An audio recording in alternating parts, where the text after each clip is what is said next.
Hey, good morning, everybody. So I just, as recording this, I realized that I didn't make videos for the topics on this week's lesson. So I'm really making these for the future.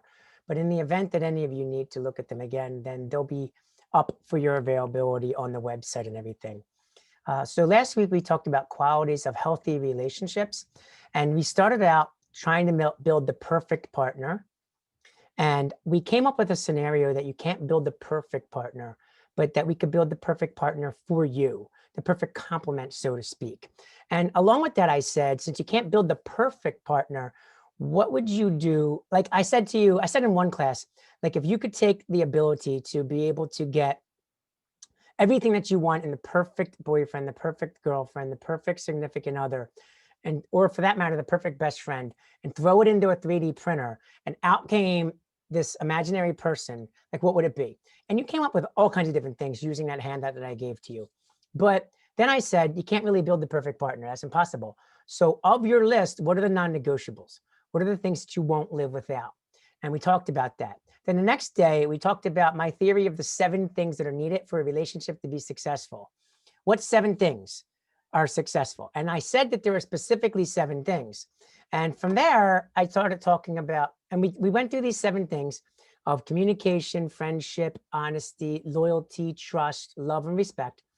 And then from there, we went and talked about uh, adding your non-negotiables. And then if these are the qualities of healthy relationships, then what are the qualities of unhealthy relationships? So that's where this video technically is starting. So let's go and share my screen and you can be able to check this out. So the qualities of unhealthy relationships, this is the webpage. You can check on the top again. For those of you that don't know, the actual website address is hold on, is karabihealthandpe.com. And you can put that karabihealthpe.com. And then when you click, it redirects to a different website.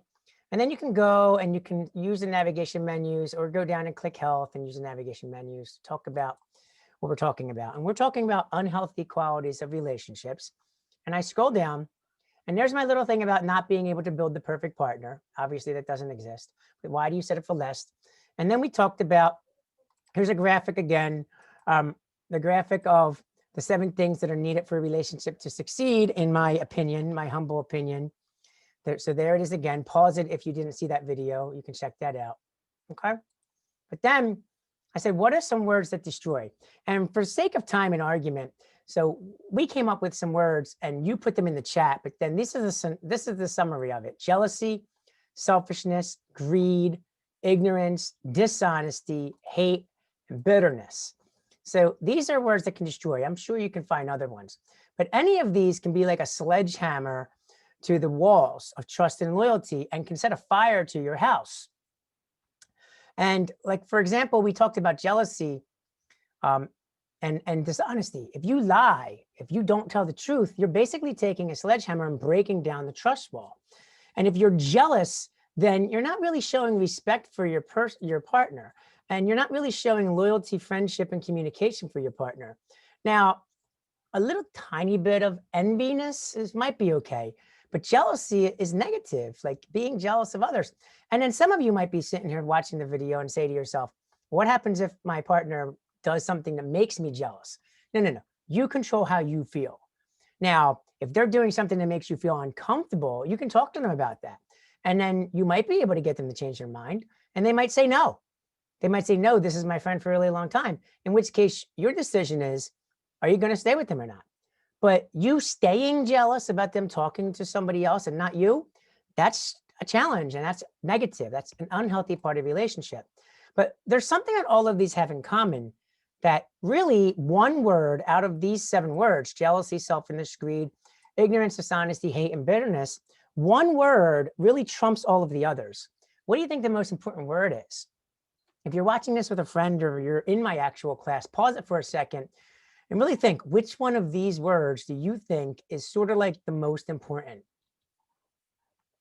If you did that, now you're back and you go down. And I would contest that selfishness is the most important. Many people, if asked to select the most dangerous word above, could hurt relationships with big jealousy. I say it's selfishness, because selfishness, and you can read this on the webpage, but basically what I'm saying is selfish people don't consider how their decisions affect others. They only care about their own convenience. And I just paraphrased a quote that I found on Google. So I don't even know who wrote that one, as you can see. And some other quotes: selfishness is not living as one wishes to live. It is asking others to live as one wishes to live. That's Oscar Wilde. And then remember this: selfish people don't care about you unless you're doing something for them. So when you're selfish, it's about me, not we, not us, not a team, not a group, not a partnership, not a relationship. It's about what do you want, not what is best for your partner. And sometimes it's important for you to think about yourself. It's absolutely important for self-care, physically, emotionally, socially. Maybe you are in a bad relationship, and it's important for you to think about yourself and not what's going to help the relationship be successful, but what you need to do to make your life successful. Yes, that's absolutely true. But if you're in a relationship and you want it to work, then you need to be thinking of your partner and what they need and what they want from you. I'm 45 and I'm not always good at that. Sometimes I'm selfish with things, but so I don't expect all of you to be perfect at it, but just recognize that selfishness definitely can make an unhealthy relationship, because what do you want? If that's going to trump what is good for the rest of the relationship, then that can end up being a problem. All right.